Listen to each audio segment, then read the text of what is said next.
ఒకే ఒక ఛాన్స్. 2300 మీటర్లున్న Godavari bridge.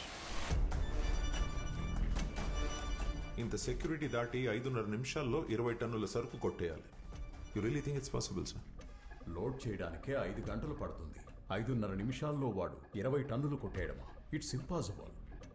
Sir, అసాధ్యమని మన ఆలోచన ఎక్కడైతే ఆగిపోతుందో వాడి ఆలోచన అక్కడి నుండి మొదలవుతుంది.